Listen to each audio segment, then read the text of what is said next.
Varicose veins తో బాధపడుతున్నారా? మన ఏవిస్ హాస్పిటల్లో 4500 రూపాయల లేజర్ స్కానింగ్ ఉచితం. పూజా విధానాలు చేసే పద్ధతి ఒకటే కావచ్చు. కానీ ఒక్కొక్క మాసానికి ఆ పూజ చేసే విధానంలో కూడా ఒక విశిష్టత అనేది ఉంటుంది. అదేంటో తెలుసుకొని చేస్తే ఆ స్వామికి ఇంకా భక్తితో సమర్పించినట్లే లెక్క. మరి కార్తీక మాసానికి సంబంధించిన ప్రత్యేకమైన ఆ పూజా విధానాన్ని తెలుసుకుందాం. అందరికీ నమస్కారం. ఈ కార్యక్రమానికి స్వాగతం. కార్తీక మాసకు సంబంధించినటువంటి విశిష్ట పూజా విధానాన్ని మనకి అర్థమయ్యేటట్టు చెప్పడానికి మనతో పాటు ఉన్నారు శ్రీ వైష్ణవ సాంప్రదాయ ప్రచారకురాలు పద్మజ రామానుజదాస్ గారు. అమ్మా నమస్తే. నమస్తే అమ్మా. ఏంటమ్మా నిజంగా శ్రావణ మాసంలో చేసే పూజకి, కార్తీక మాసంలో చేసే పూజకి, ధనుర్మాసంలో చేసే పూజకి వేరువేరుగా ఉంటాయా? చేసేది ఆ దీపమే, పెట్టేది ఆ దీపమే, చేసుకునేది ఆ నైవేద్యమే, అంతేగా కాదా? కాదు, విశేషించి నియమాలు ఉంటాయి. ఒక్కొక్క మాసంలో ఆ స్వామిని ఒక్కొక్క రకంగా ఆరాధన చేస్తారు. శ్రావణ మాసంలో విశేషించి లక్ష్మీ ఆరాధన ప్రధానం. కార్తీక మాసంలో దామోదరుని ఆరాధన ప్రధానం. ధనుర్మాసంలో లక్ష్మీనారాయణుల ఆరాధన గోదాదేవి చెప్పిన రీతిలో చేయటం ప్రధానం. అంటే శాస్త్ర నియమాన్ని అనుసరించి స్వామిని ఆరాధన చేస్తే ఆయన ముఖం ఉల్లాసం అవుతుంది. ఓహో, ఇదొకటి ఉందన్నమాట. శాస్త్రంలో చెప్పిన రీతిలో ఆయన కొలవాలి, అప్పుడు ఆయన మెచ్చుతారు. అంటే ఇప్పుడు ఏంటి, వేరే దేవుళ్ళని ఎవరిని కొలవకూడదు, ఆ టైంలో వాళ్ళనే కొలవాలన్నట్ట? అలా అని లేదు, మన ఇష్టదైవాన్ని మనం ఆరాధన చేయటం, మన సంప్రదాయాన్ని మనం పాటించటం, పక్కన సంప్రదాయాలను గౌరవించాలి. మా స్వామివారు అదే చెప్తారు, స్వీయ ఆరాధన సర్వ ఆదరణ. మనం అంటూ ఒక దైవాన్ని నమ్ముతాం, వారిని ఆరాధన చేయాలి. మిగిలిన వారిని ద్వేషించమని కాదు, వద్దని కాదు, వాళ్ళని ఆదరించాలి. స్వీయ ఆరాధన సర్వాధారణ. కాబట్టి ఇప్పుడు మన ఇంటికి ఎవరైనా వచ్చారో, వచ్చినటువంటి వాళ్ళని సాధారణంగా ఆహ్వానిస్తాం. మంచినీళ్ళు కావాలా, ఏమైనా కాఫీ ఇమ్మంటారా, టీ ఇమ్మంటారా, వాళ్ళకి ఏదైనా సపర్యలు చేయటం, వాళ్ళని చక్కగా గౌరవిస్తాం, పంపించేస్తాం. ఆరాధించేది భర్తనే, భర్తకు మాత్రమే ఆరాధన. మిగిలిన వాళ్ళని గౌరవిస్తాం, తప్పకుండా ఆదరిస్తాం. అలాగే ఎవరి సంప్రదాయం, ఒక్కొక్కళ్ళకి అందరినీ ఇష్టపడటం అనేది చేయగలుగుతారు. ఒక్కొక్కళ్ళు ఏంటంటే వాళ్ళు నమ్మిన దైవాన్నే కొలుస్తారు. అది ఎవరిష్టం వాళ్ళది. మనం తప్పులేం లేదు, ఎవరిష్టం వాళ్ళది. అర్థమైంది. అలా కార్తీక మాసంలో దామోదరుని విశేషించి కొలవటం అనేది మనం చూస్తూ ఉంటాం. కార్తీక దామోదరుని ప్రీత్యర్థంగా ఈ కార్తీక మాసం అంతా కూడా ఆరాధనలు చేస్తూ ఉంటారు. అయితే ఈ కార్తీక మాసంలో ఏంటంటే తెల్లవారుజామునే సూర్యాస్తమయానికి మునుపే మనం తిరువారాధన అంటే పూజ ముగించటం అనేది కనిపిస్తుంది కొన్ని సంప్రదాయాల్లో. శివాలయాలకు వెళ్ళేటువంటి వాళ్ళు వీళ్ళందరూ కూడా చక్కగా తులసి కోట దగ్గర దీపారాధన చేసుకొని, ఇంట్లో ఆరాధన చేసుకొని వెంటనే శివాలయానికి వెళ్ళి స్వామిని దర్శించుకుంటూ ఉంటారు. ఇక వైష్ణవులైతే వాళ్ళు కూడా ఉదయాన్నే ఎప్పుడూ కూడాను నిత్యము పూజ ముగించటం అనేది ఒక విశేషమైనటువంటి అలవాటు చేసుకోవాలి అందరూ కూడాను.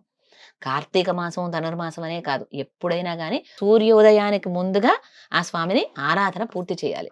ఎందుకంటే ఏమండి, మన ఇంటికి ఎవరైనా సెలబ్రిటీ వస్తున్నారనుకోండి, ఎంత చక్కగా మనం ఇల్లంతటిని కూడా డెకరేట్ చేసి అలంకారం చేసి, మరి వాళ్ళ కోసం వచ్చేటువంటి వాళ్ళ కోసం రకరకాలైనటువంటివన్నీ ఏర్పాట్లు చేసి, తినటానికి గాని పలహారాలు గాని ఇవన్నీ ఎంతో చక్కగా చేస్తాం. అలాంటిది ఆ సూర్య భగవానుడు ప్రత్యక్ష దైవం, ఆయన ఉదయిస్తున్నాడు అంటే మనందరిని అనుగ్రహించడానికి గాను సూర్య మండలాంతర్వర్తి అయినటువంటి శ్రీమన్నారాయణమూర్తి అంటే సూర్యమండలంలో మధ్యగా వేంచేస్తున్నటువంటి స్వామి వేంచేస్తున్నాడు అన్నప్పుడు తెల్లవారుజామున లేవాలి కదండి. అది కార్తీక మాసమా ధనుర్మాసమా పక్కకు పెడితే ఏ మాసమైనా సూర్యోదయానికి ముందుగానే ఆరాధన పూర్తి చేసేటువంటి పని చేయాలి. అంటే నేను మిమ్మల్ని ఆపుతున్నానని కాదు, కానీ కొంతమంది వ్యంగ్యంగా కాస్త వితండంగా మాట్లాడతారు. పొద్దున పూట చేస్తే తప్ప స్వామి కరుణించడా మన పట్ల, 10ంటికి పూజ చేస్తే స్వామి వినడా అని అంటారు. దానికి ఏం చెప్పాలి? తెల్లవారుజామున ఉన్న ప్రశాంతత 10ంటికి ఎలా ఉంటుందండి? రజోగుణం వచ్చేస్తుందిగా. మనకి ఈ ప్రకృతిలో సత్వ రజో తమో గుణాల కలయికే ప్రకృతి.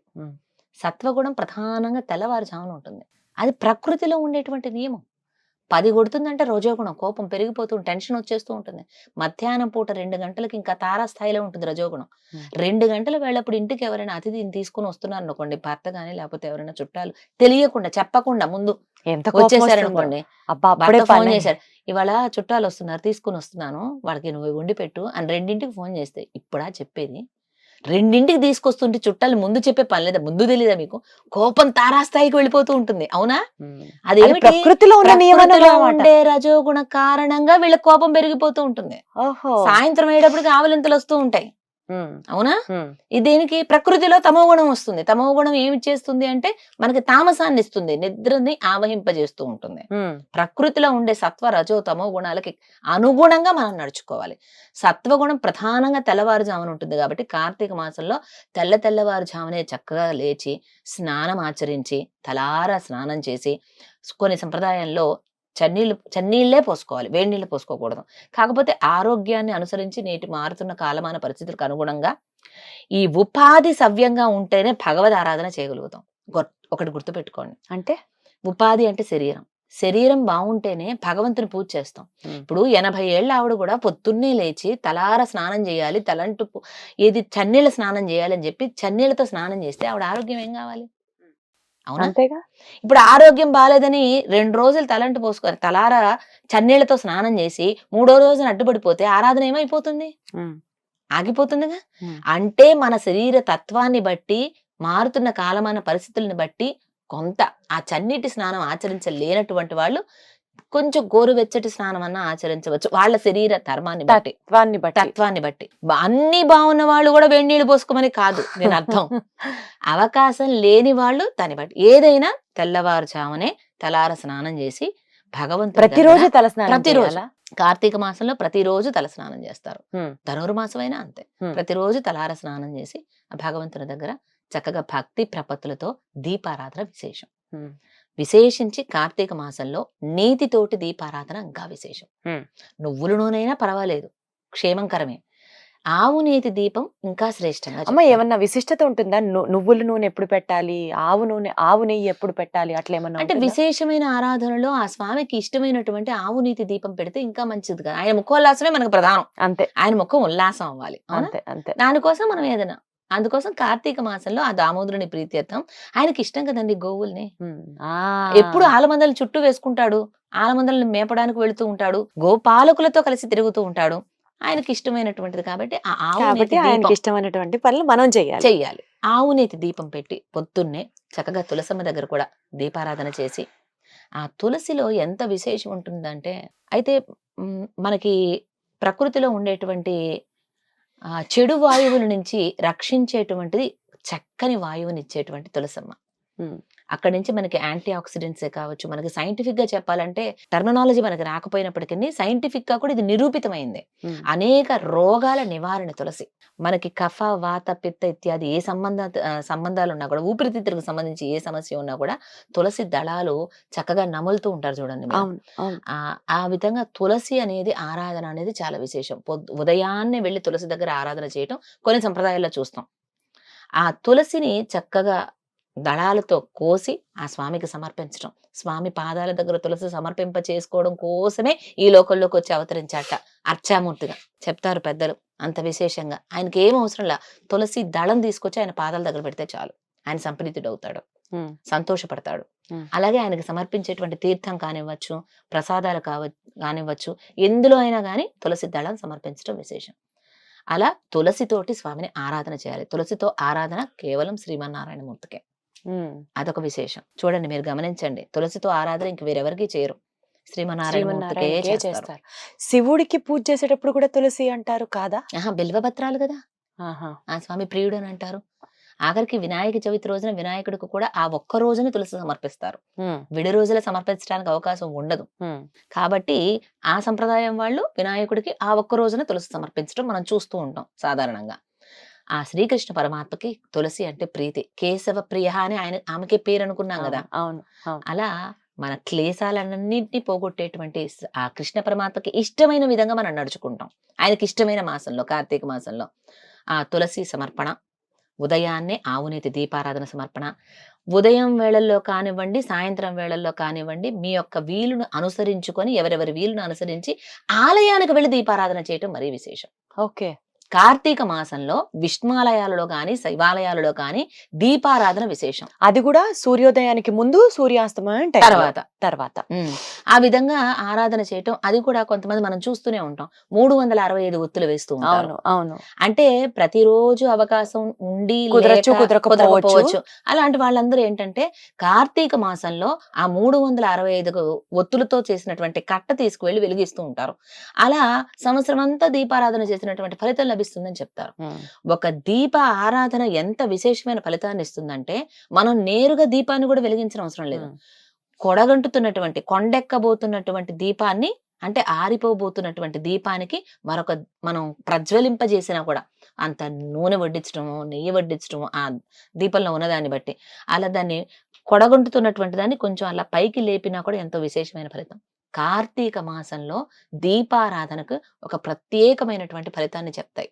ఏ పురాణమైనా కానివ్వండి, శివ పురాణంలో తీసుకోండి, కార్తీక పురాణంలో, లేకపోతే ఏ సంప్రదాయంలో అయినా దీపారాధన అనేది చాలా విశేషం. మనం రోజువారీ పూజ కూడా దీపారాధనతోనే ప్రారంభం చేస్తాం. చూడండి, ఏం చేసినా చేయకపోయినా ముందుగా దీపం వెలిగిస్తాం. ఆవు నెయ్యి దీపారాధన మరీ మరీ విశేషం, విశేషం. ఆయనకి ఇష్టం కాబట్టి. తులసి దళ సమర్పణ మరీ విశేషం. ఇలా ఉదయం సాయంత్రం ఇంట్లో దీపారాధన చేయటం, ముంగిట్లో దీపాలకు పెట్టటం. కార్తీక మాసం నెల రోజులు చేస్తారండి అందరూ కూడా. సూర్యాస్తమయం సమయానికి ఇంట్లో దీపం పెడతారు, అదే సమయంలో మరొక 2 దీపాలు గుమ్మానికి అటు ఇటు చక్కగా పెడతారు. అలాగే తులసమ్మ దగ్గర కూడా పెట్టడం మనం కొన్ని సంప్రదాయాల్లో చూస్తూ ఉంటాం. అలా తులసికి కూడా ఆరాధన చేయటం ఎంత విశేషం అండి మన సంప్రదాయం. ఒక చెట్టుకి ఆరాధన చేస్తారు. మరి ఇందాక మనం చెప్పుకున్న క్షీరసాగర మథనంలో ఆ కూర్మ అవతారంలో స్వామి అవతరించాడని, కూర్మంగాను మత్స్యంగాను స్వామిని ఎన్నో రూపాల్లో కొలుస్తాం. ప్రత్యక్ష దైవంగా సూర్య భగవానుని కొలుస్తాం. అంటే ప్రతి ఒక్క చోట అంతర్యామిగా అందరిలోనూ స్వామి వేంచేసి ఉన్నాడనేటువంటి విశేషాన్ని మనకి అవగతం చేయటం కోసంగా ఇన్ని రకాలుగా ఈ పండుగలు కానివ్వండి, విశేషమైనటువంటి ఆరాధనలు కానివ్వండి మనకి ఏర్పాటు చేసింది పెద్దలు. ఎందుకు అంటే అంతటా స్వామి వేంచేసి ఉన్నాడు. ఈ విశేషం మీరు గుర్తెరగండి, అందరినీ ఆరాధన చేయండి అని మనకు నేర్పే శాస్త్రాలు. అమ్మా, ఇప్పుడు ఇలాంటి దీపారాధన చేయడం దగ్గర నుంచి, తులసిని సమర్పించడం దగ్గర నుంచి, ఇలాంటివన్నీ మనం చేస్తాం కార్తీక మాసంలో. అట్లా కాకుండా ఇవి చేస్తూ ఆ స్వామికి మన మనసులో ఉన్న ఆ భావాన్నో కోరికనో ఏదైనా చెప్పుకోవడానికి అందరూ ఈ పలానా శ్లోకం చెప్పుకుంటే ఆ స్వామి మనల్ని వింటాడు.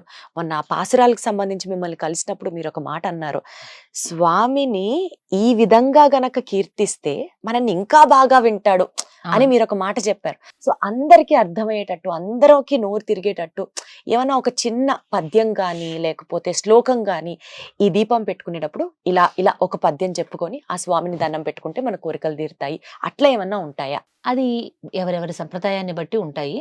అయితే ఆ సంప్రదాయాన్ని అనుసరించి చేయటం కూడా కొంతమందికి అంటే అర్హతను బట్టి కూడా ఉంటాయి. ఇప్పుడు శ్లోకాలు కానివ్వండి, స్తోత్రాలు కానీ ఇవన్నీ కూడా ఏమిటంటే మనం ఆచార్యుల వారి దగ్గర నుంచి పొందాలి. మంత్రాలు కానివ్వండి, విశేషించి మంత్రాలు బీజాక్షరాలతో కూడి ఉంటాయి. అలా కాదు ఎవరైనా చేసుకోవచ్చు అనేటువంటివి. అందరికీ శ్లోకాలు నోరు తిరగవు కదండి. దీపం పెట్టేటప్పుడు ఏం చెప్పుకోవాలి అది మీరు ప్రధానంగా.